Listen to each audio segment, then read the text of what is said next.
యేసుని ప్రేమ ఛానల్ కి స్వాగతం. దయచేసి ఈ ఛానల్ ని లైక్ చేయండి, షేర్ చేయండి, సబ్స్క్రైబ్ చేయండి. తెలుగు డైలీ ఆడియో బైబిల్ యెహెజ్కేలు గ్రంథము 4వ అధ్యాయం. నరపుత్రుడా, పెంకు ఒకటి తీసుకుని వచ్చి నీ ముందర ఉంచుకొని యెరూషలేము పట్టణపు రూపమును దానిమీద వ్రాయుము. మరియు అది ముట్టడి వేయబడినట్లును, దాని ఎదుట బురుజులను కట్టినట్లును, దిబ్బవేసినట్లును, దాని చుట్టూనున్న ప్రాకారములను కూలగొట్టు యంత్రములున్నట్లును నీవు వ్రాయుము. మరియు ఇనుపరేక ఒకటి తెచ్చి నీకును పట్టణమునకును మధ్య ఇనుప గోడగా దానిని నిలువబెట్టి నీ ముఖ దృష్టిని పట్టణము మీద ఉంచుకొనుము. పట్టణమును ముట్టడి వేయునట్లుగా ఉండును. నీవు దానిని ముట్టడి వేయువాడవుగా ఉందువు. అది ఇశ్రాయేలీయులకు సూచనగా ఉండును. మరియు నీ ఎడమ ప్రక్కను పండుకొనియుండి ఇశ్రాయేలు వారి దోషమును దానిమీద మోపవలెను. ఎన్ని దినములు నీవు ఆ తట్టు పండుకొందువో అన్ని దినములు నీవు వారి దోషమును భరింతువు. ఇశ్రాయేలు వారి దోషమును నీవు భరించున్నట్లుగా వారు దోషము చేసిన సంవత్సరముల లెక్క చొప్పున నీకు 390 దినములు నిర్ణయించి ఉన్నాను. ఆ దినములు గడిచిన తరువాత కుడి ప్రక్కన పండుకొనియుండి 40 దినములు యూదావారి దోషమును భరింపవలెను. సంవత్సరం ఒకటింటికి ఒక దినము చొప్పున నేను నిర్ణయించియున్నాను. ఈలాగు నీవుండగా యెరూషలేము ముట్టడి వేయబడినట్లు తేరిచూచుచు చొక్కాయిని తీసివేసిన బాహువు చాపి దానిని గూర్చి ప్రకటింపవలెను. పట్టణము ముట్టడి వేయబడినట్లుండు దినములు నీవు రెండవ ప్రక్కన తిరుగక అదే పాటున ఉండునట్లు నిన్ను కట్లతో బంధింతును. మరియు నీవు గోధుమలను, యవలును, కాయధాన్యములను, చోళ్లును, సజ్జలను, తెల్ల జీలకర్రను తెచ్చుకొని ఒక పాత్రలో ఉంచి నీవు ఆ ప్రక్క మీద పండుకొను దినముల లెక్క చొప్పున రొట్టెలు కాల్చుకొనవలెను. 390 దినములు నీవు ఈలాగన భోజనము చేయుచూ రావలెను. నీవు తూనిక ప్రకారము అనగా దినమొకటింటికి 20 తులముల ఎత్తు చొప్పున భుజింపవలెను. వేళ వేళకు తినవలెను. నీళ్లు కొల ప్రకారము అరపడి చొప్పున ప్రతి దినము త్రాగవలెను. వేళ వేళకు త్రాగవలెను. యవల అప్పములు చేసి వారు చూచుచుండగా దానిని మనుష్య మలముతో కాల్చి భుజింపవలెను. నేను వారిని తోలివేయు జనములలో ఇశ్రాయేలీయులు ఈ ప్రకారము అపవిత్రమైన ఆహారమును భుజింతురని యెహోవా నాకు సెలవిచ్చెను. అందుకు అయ్యో ప్రభువా యెహోవా, నేనెన్నడను అపవిత్రత నొందినవాడను కానే, బాల్యము నుండి నేటి వరకును చచ్చిన దానినైనను మృగములు చీల్చిన దానినైనను నేను తినినవాడను కానే, నిషిద్ధమైన మాంసము నా నోట ఎన్నడనూ పడలేదే అని నేననగా, ఆయన చూడుము, మనుష్య మలమునకు మారుగా నీకు గోమలము నేను నిర్ణయించియున్నాను. దీనితో నీవు నీ భోజనము సిద్ధపరచుకొనుమని సెలవిచ్చి, నరపుత్రుడా, ఇదిగో యెరూషలేములో రొట్టెయను ఆధారముగా నేను లేకుండా చేసినందున వారు తూనిక ప్రకారముగా బహు చింతతో రొట్టె భుజింతురు. నీళ్లు కొలచొప్పున త్రాగుచు విస్మయమొందుదురు. అన్నపానములు లేకపోయినందున వారు శ్రమనొంది విభ్రాంతిపడి ఒకనినొకడు చూచుచు తాము కలుగజేసుకొనిన దోషము వలన నశించిపోవుదురు. యెహెజ్కేలు గ్రంథము 5వ అధ్యాయము. మరియు నరపుత్రుడా, నీవు మంగళ కత్తి వంటి వాడిగల కత్తి ఒకటి తీసుకొని నీ తలను గడ్డమును క్షౌరము చేసుకొని త్రాసు తీసుకొని ఆ వెంట్రుకలను తూచి భాగములు చేయుము. పట్టణమును ముట్టడి వేసిన దినములు సంపూర్ణమైనప్పుడు నీవు పట్టణములో వాటి 3వ భాగమును కాల్చి 2వ భాగమును తీసి ఖడ్గము చేత హతము చేయు రీతిగా దానిని చుట్టూ విసిరికొట్టి మిగిలిన భాగము గాలికి ఎగిరిపోనిమ్ము. నేను ఖడ్గము దూసి వాటిని తరుముదును.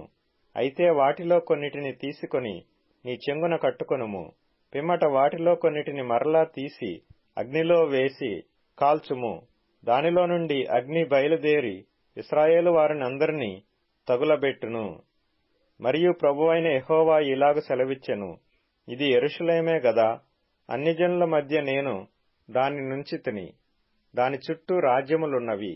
అయితే వారు నా విధులను తృణీకరించి నా కట్టడలననుసరింపక దుర్మార్గతననుసరించుచు నా విధులను కట్టడలను త్రోసివేసి తమ చుట్టూనున్న అన్ని జనుల కంటెను దేశస్థుల కంటెను మరి అధికముగా దుర్మార్గులైరి. కాబట్టి ప్రభువైన యెహోవా ఇలాగు సెలవిచ్చుచున్నాడు, నా కట్టడలననుసరింపకయు నా విధులను గైకొనకయు నుండువారై మీ చుట్టూనున్న అన్ని జనులకు కలిగియున్న విధులనైనను అనుసరింపక మీరు మీ చుట్టూనున్న దేశస్థుల కంటే మరి అధికముగా కఠిన హృదయులైతిరి. కావున ప్రభువైన యెహోవానగు నేను నీకు విరోధినైతిని. అన్యజనులు చూచుచుండగా నీకు శిక్ష విధింతును. నీ హేయ కృత్యములను బట్టి పూర్వమందు నేను చేయని కార్యమును ఇక మీదట నేను చేయబూను కొనని కార్యమును నీ మధ్య జరిగింతును. కావున నీ మధ్య తండ్రులు తమ కుమారులను భక్షింతురు, కుమారులు తమ తండ్రులను భక్షింతురు. ఈ ప్రకారము నేను నీకు శిక్ష విధించి నీలో శేషించిన వారిని నలుదిశలా చెదరగొట్టుదును. నీ హేయ దేవతలన్నిటినీ పూజించి నీవు చేసిన హేయమైన క్రియలన్నిటి చేత నా పరిశుద్ధ స్థలమును అపవిత్రపరచితివి గనుక కరుణాదృష్టి అయినను జాలి అయినను లేక నేను నిన్ను క్షీణింపజేసేదనని నా జీవము తోడు ప్రమాణము చేయుచున్నాను. ఇదే ప్రభువగు యెహోవా వాక్కు. కరువు వచ్చియుండగా నీలో 3వ భాగము తెగులు చేత మరణమవును, 3వ భాగము ఖడ్గము చేత నీ చుట్టూ కూలును. నేను కత్తి దూసి మిగిలిన భాగమును నలుదిశలా చెదరగొట్టి తరుముదును. నా కోపము తీరును, వారి మీద నా ఉగ్రత తీర్చుకొని నన్ను ఓదార్చుకొందును. నేను వారి మీద నా ఉగ్రత తీర్చుకొను కాలమున యెహోవానైన నేను ఆసక్తి గలవాడనై అలాగు సెలవిచ్చితనని వారు తెలుసుకొందురు. అలాగు నీ చుట్టూనున్న అన్ని జనులలో నిన్ను చూచు వారందరి దృష్టికి పాడుగాను నిందాస్పదముగాను నేను నిన్ను చేయుదును. కావున నీ పోషణాధారము తీసివేసి నీ మీదికి నేను మహాక్షేమము రప్పించి నీవారు క్షయమగునట్లుగా వారిని క్షయపరచు మహాక్షేమమును పంపించి కోపము చేతను క్రోధము చేతను కఠినమైన గద్దింపుల చేతను నేను నిన్ను శిక్షింపగా నీ చుట్టూనున్న అన్ని జనులకు నీవు నిందకును ఎగతాళికిని హెచ్చరికకును విస్మయమునకును ఆస్పదముగా ఉందువు. యెహోవానగు నేనే ఆజ్ఞ ఇచ్చియున్నాను. ఈ ప్రకారము నేను నీ మీదికి క్షేమమును దుష్టమృగములను పంపుదును. అవి నీకు పుత్రహీనత కలుగజేయును. తెగులును ప్రాణహానియు నీకు కలుగును. మరియు నీ మీదికి ఖడ్గమును రప్పించెదను. యెహోవానగు నేనే ఇలాగు ఆజ్ఞ ఇచ్చుచున్నాను. యెహెజ్కేలు గ్రంథము 6వ అధ్యాయము. యెహోవా వాక్కు నాకు ప్రత్యక్షమై ఇలాగు సెలవిచ్చెను. నరపుత్రుడా, ఇశ్రాయేలీల పర్వతముల తట్టు చూచి వాటి విషయమై ఈ మాటలు ప్రకటించుము. ఇశ్రాయేలీల పర్వతములారా, ప్రభువైన యెహోవా మాట ఆలకించుడి. పర్వతములతోనూ కొండలతోనూ వాగులతోనూ లోయలతోనూ ప్రభువైన యెహోవా ఇలాగు సెలవిచ్చుచున్నాడు. ఇదిగో, నేను నిజముగా మీ మీదికి ఖడ్గమును రప్పించి మీ ఉన్నత స్థలములను నాశనము చేసెదను. మీ బలిపీఠములు పాడైపోవును. సూర్యదేవతకు నిలిపిన స్తంభములు చిన్నాభిన్నములవును. మీ బొమ్మల ఎదుట మీ జనులను నేను హతము చేసెదను. ఇశ్రాయేలీల కళేబరములను వారి బొమ్మల ఎదుట పడవేసి మీ ఎముకలను మీ బలిపీఠముల చుట్టూ పారవేయుదును. నేనే యెహోవానైయున్నానని మీరు తెలుసుకొనున్నట్లు మీ బలిపీఠములు విడువబడి పాడైపోవును. మీ విగ్రహములు చిన్నాభిన్నములగును. సూర్యదేవతకు మీరు నిలిపిన స్తంభములు పడగొట్టబడును. మీ పనులు నాశనమగును.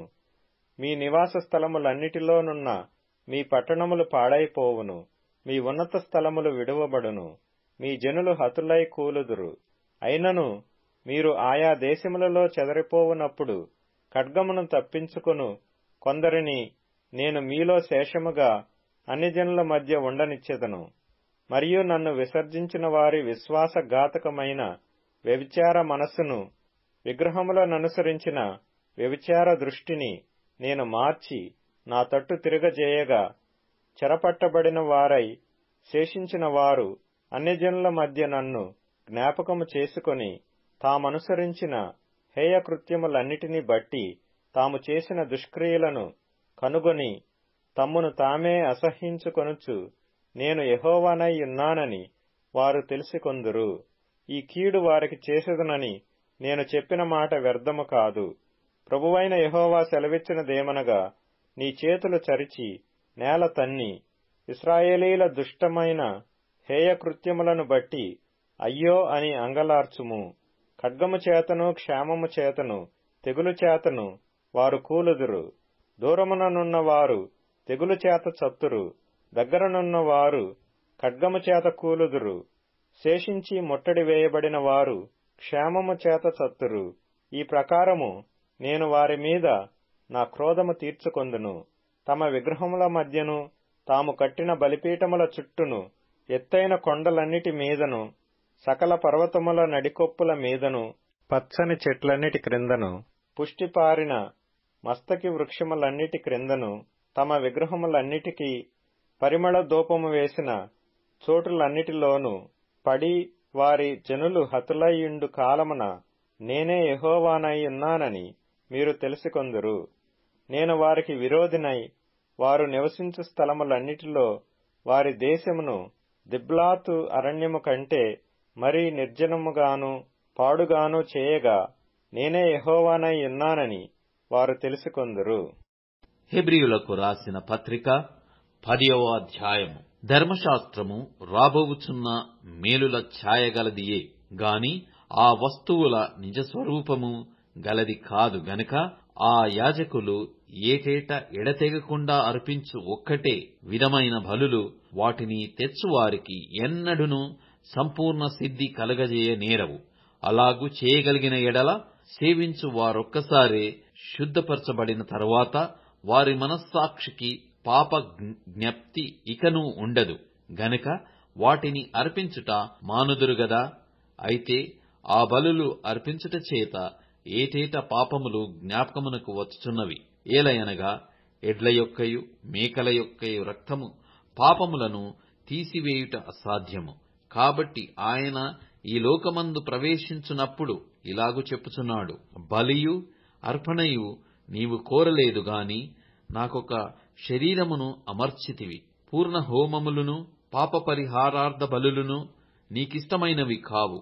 అప్పుడు నేను గ్రంథపు చుట్టలో నన్ను గూర్చి వ్రాయబడిన ప్రకారము, దేవా నీ చిత్తము నెరవేర్చుటకు ఇదిగో నేను వచ్చియున్నానంటిని.